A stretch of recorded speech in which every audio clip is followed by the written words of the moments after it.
So hi everybody, I am thrilled to have Dr. Max Aung with us today. His presentation is PFAS, phenols, and parabens linked to hormone-medicated cancers. The description of his talk is environmental exposures to industrial chemicals are widespread, including persistent chemicals such as per and poly-fluoroalkyl substances and non-persistent chemicals such as phenols and parabens. Human exposure poses a threat due to these chemicals' ability to interfere with endocrine system function.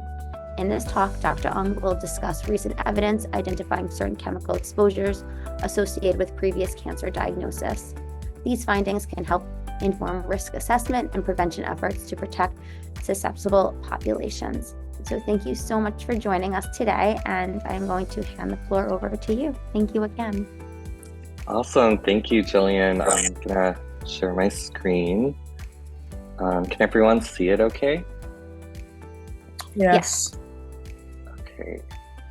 Well, good morning, everyone. I'm really happy to have this opportunity to come chat with you and this community, and hopefully spark some discussion and provide some information on this environmental health topic.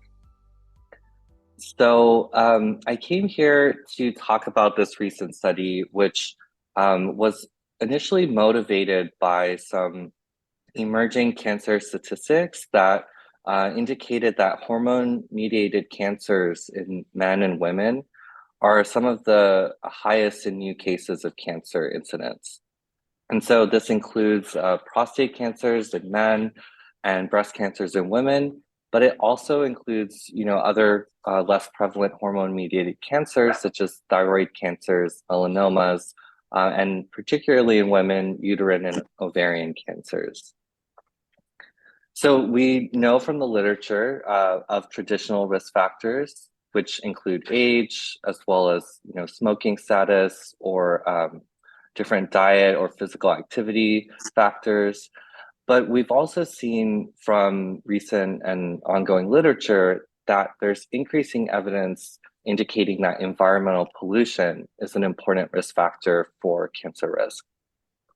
So this study was particularly motivated by the fact that environmental pollution, similar to smoking, diet, and physical activity, can be a potentially modifiable risk factor, particularly through policy intervention, increased monitoring, or community engaged research to reduce exposures. So in the world of environmental pollution and exposures, there's a lot of different domains that that researchers can focus on. The area of environmental health that my research team particularly focuses on are industrial chemical exposures. So to frame the scale of this problem, there's this fairly recent study that estimated that globally over 200,000 chemicals are registered in industrial manufacturing, and over 120,000 chemicals and their mixtures don't have registration. So these are a lot of different exposures that we can face throughout our daily lives. And this is particularly problematic because as scientists, we don't really know how a majority of these environmental chemicals can influence human health, because there isn't enough research done on many of these chemicals, and takes many years to study them, especially in the context of an outcome such as cancer. So I just wanted to highlight a little bit more background indicating that we do have biomonitoring studies across the United States in various, population health studies that have looked at the detection levels of various industrial chemicals. And, we've seen through these biomonitoring studies, particularly in women, pregnant women, that there's widespread detection of several consumer products. This includes these chemicals called phenols and parabens, which are found in some plastics as well as personal care products. And it also includes these persistent chemicals called per and poly-fluoroalkyl substances, or PFAS. And these PFAS are found also in a lot of consumer products, particularly like non-stick cookware and certain food containers as well. So, overall, this really just highlights the breadth of environmental exposures that we can be exposed to in our daily lives.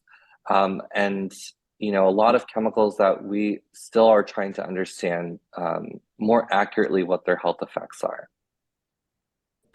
So I wanted to illustrate also this really nice figure that gives you sort of a big picture overview of the different sources of exposure, particularly focusing on PFAS. So you can see here that, from the origination at, industrial manufacturing, you also get contamination through that manufacturing in our wastewater infrastructure. We also can get exposed through those consumer products I had listed before. And then these chemicals can bioaccumulate in our environment, through our ecosystems. And this can all lead to human exposure, both directly to adults, but it can also be transferred to infants through breast milk or cord blood during pregnancy. And I'll also point out that, this figure is also particularly applicable to also the phenols and parabens as well, since, industrial manufacturing and consumer products follow, a similar exposure source pathway. So in regard to the PFAS contamination issue, I also wanted to point out that we're learning that PFAS water contamination, it can also be an environmental justice issue. So we have learned from this really nice recent report from the Natural Resources Defense Council that particularly in California, they estimated water contamination and also looked at how that overlays with neighborhoods that have higher socioeconomic disadvantage and more environmental pollution overall. And what they learned, you can see here, is the darker green spots are these neighborhoods with high PFAS contamination in the drinking water and, greater environmental contamination overall and socioeconomic disadvantage. So it really points to this double jeopardy situation, and trying to address this problem is certainly, going to take a more community engagement and environmental justice lens.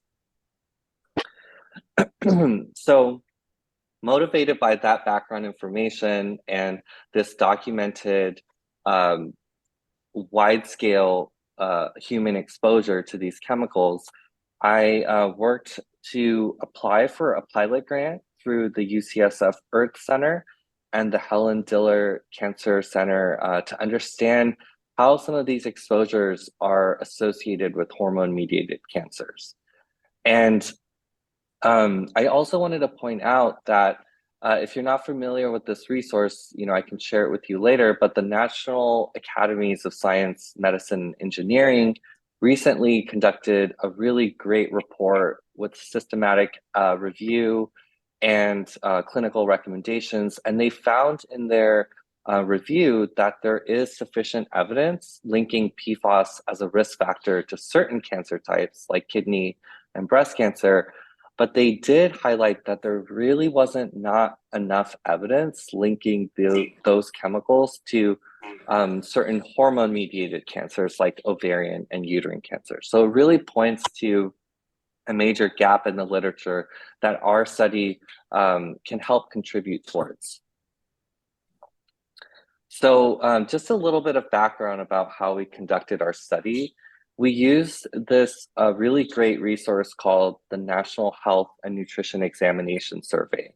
So this is a survey that's administered through the National Center for Health Statistics, and it is a nationally representative, cross-sectional study that samples folks all across the United States. and it samples every 2 years a new cross-sectional cohort. And so we collected data that was administered between 2005 and 2018. And so in these samples, so the National Center for Health Statistics sends out these RVs, these mobile health clinics, and they do physical examinations, and then they have labs that collect blood and other biospecimens like urine. And then they also collect information on medical conditions and demographic information. So from the samples that they collect, they measure for certain chemical exposures and other biomarkers. So from the serum, they measured for the persistent chemicals like PFAS and hormones. In the urine samples, they measure for chemicals that get excreted a lot faster, like phenols and parabens. So another note I wanted to just make is that the questionnaire data on medical conditions, that's where we were able to collect information on cancer diagnosis. So participants were asked, have you ever been diagnosed with a cancer? And then they were then asked what cancer types, they were diagnosed with. So because of the nature of that questionnaire being retrospective, that outcome variable, of previous cancer diagnosis is a major limitation to our study, because technically the outcome, right, happened in the past, the diagnosis, and then the exposure is being measured in the present. So that's, one major limitation of our study. But I just want to make a couple points. The first is that even though that's a limitation, I think that the fact that we have this data is still really important. It helps us, build some evidence for initial identification of these links, and it helps build the foundation for prioritizing which chemicals to focus on when we have newer cancer cohort study designs that have prospective study designs. And I also want to mention, it's really hard to, develop these large scale cohorts as, so utilizing this secondary data can be really useful, like a good use of, scientific resources that already exist. So I don't want to go too detailed into the statistical methods, but our approach was to look at these individual chemicals that we measured and test for those associations with previous cancer diagnoses. And so since the outcome is, yes or no, did you have that diagnosis, we use this form of statistical modeling called logistic regression. And it estimates the odds of having had a previous cancer diagnosis. And you can see here, I've highlighted which of the cancers we focus on. We included, for men, we included prostate, testicular, thyroid, and melanoma. And then for women, we included breast cancer, ovarian, thyroid, melanoma, and uterine cancer as well. And so we did these analyses where we looked at men and women separately, just because of the nature of our underlying hypothesis that the effects might be sex specific. And then we adjusted for important variables that are known risk factors for cancer, such as age, cotinine, which is an indicator of smoking exposure, and then social factors like poverty to income ratio, race, education. And we also included the BMI of participants as well. So I'll walk you through our main findings. So this slide highlights the associations between PFAS and hormone-mediated cancers in men, only men. And I'm just highlighting here because we were only, there wasn't that many cases of the other cancer types, so we weren't able to test for those associations, unfortunately. So I'm just highlighting the prostate cancers and melanomas here. So the way that you can interpret this figure is the x-axis, the horizontal axis, is the odds ratio of having a previous cancer diagnosis compared with an increasing concentration of these PFAS chemicals on the y-axis. So they're each of these different chemicals that we measured. So what you can see here is if the estimate is above 1 and the confidence interval band around that estimate doesn't overlap with that red line at the 1, then that means there's higher confidence of an association between that chemical and higher odds of the cancer.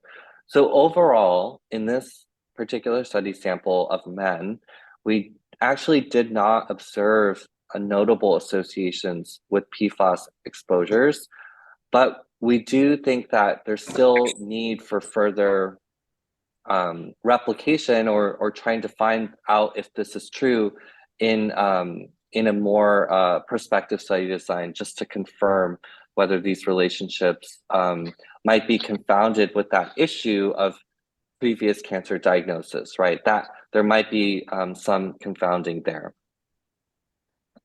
So in women, I'll highlight here the results between PFAS. We did observe that multiple PFAS compounds were associated with higher odds of a previous diagnosis of 3 different hormone-mediated cancers, including uterine cancer, ovarian cancer, and melanomas. And among these associations, I'll just point out that one of the largest effects that we observed was this relationship with melanoma, where higher concentrations of this one PFAS chemical, PFDE, was associated with odds of doubling of previous melanoma diagnosis cancers. So the fact that there's 3 PFAS also that's associated with melanoma, it really warrants deeper investigation of PFAS mixtures, looking at multiple PFAS together in prospective study designs. And I'll also note that, you know, even for the uterine cancers and the ovarian cancers, there's a lot of associations that are positive, but their confidence interval slightly passes the null, so the odds ratio of 1. But since the effect estimate is quite positive, it could be the fact that we just don't have enough sample size, you know, to estimate these associations, and it still is convincing that we should replicate these, you know, in a larger cohort. Now, for breast cancers and thyroid cancers, we didn't observe associations that were, you know, appreciably different from the null. But just like what I pointed out with, you know, the findings with the men, all of these associations can benefit from, you know, duplication or replication in another cohort to see if there's something else that might be confounding these relationships.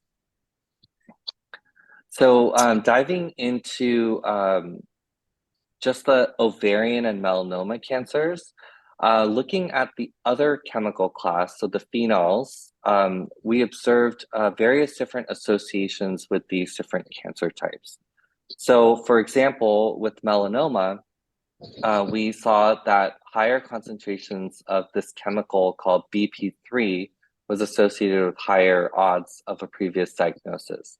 So BP3 is one of the chemicals that has been found in sunscreens, and you know, it's also been found in different, you know, personal care products. And then we also saw that if you look down at the bottom, this DCP25 and DCP24, those are chlorinated phenols, and they have been found in a lot of wastewater treatment plants, possibly through chlorination reactions with phenols. And they've also been used in some pesticides and room odorizers as well.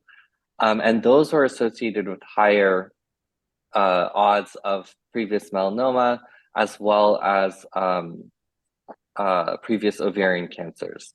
And then you can see at the ovarian cancer figure that BPA, which is a chemical used in a lot of plastics, that was also associated, with higher odds of previous ovarian cancer diagnosis.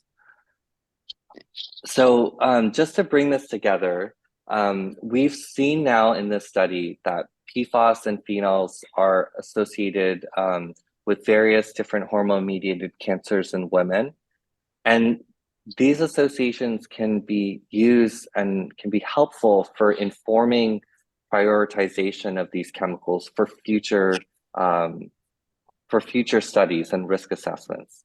We also observed that there was sex differences. So only a lot of these signatures were observed largely in the women, and experimental evidence from animal models underscores the need to dive deeper into why that relationship exists, looking at biological mechanisms or biological pathways that might explain these relationships. And then finally, I just want to reiterate that, our study design has several limitations, including, like I mentioned, that the outcome was, measured before the exposure. And this really highlights the need for replication in prospective study designs so that we can, build a stronger scientific evidence base for these relationships. I also wanted to just say that, even though we have those limitations in our study design, our findings have been complemented by past studies that have found similar consistent relationships. So when you look at all of the literature together and you start to see these similar patterns, even though ours has that limitation of, outcome before the exposure, when you put it into context with some of these other studies, it actually helps strengthen the confidence in the findings. So, we've seen that, in this one study on the left, that residential contamination of PFAS was associated with more severe melanoma cases in this community based in Italy. And then on the study on the right, these scientists actually did a similar study design to us. They used that NHANES study, the same sample that we used, but they took the PFAS measures and then they linked it to Medicare claims and looked at Medicare reported deaths based on cancer. So actually that study design is looking at prospective relationships. And in that study, they also found that higher PFAS was linked with greater cancer mortality. So to build on all of this work, what does all of this research mean, right, for clinical practice and patient care? I really just wanted to highlight this too, because I think this is, helpful to contextualize the research and where it could help inform clinical care. So I mentioned before this report by the National Academies. They, they brought together a really great group of experts, and they reviewed all of the literature. They looked at the systematic evidence. They concluded what they found about kidney and breast cancers. But then they also indicated some initial recommendations for different ways that clinicians can consider PFAS exposure if patients believe they've been exposed to high levels of PFAS. So, these haven't been integrated like, as the standard of care yet, but they are like an initial first step at looking at how can we use the evidence to help guide, better care early on to help prevent some of these downstream effects, right? So if we have patients with high levels of PFAS, this process can help do better screening perhaps, or better care for like certain endpoints like liver function or cholesterol function that might be precursors to cancer risk later on.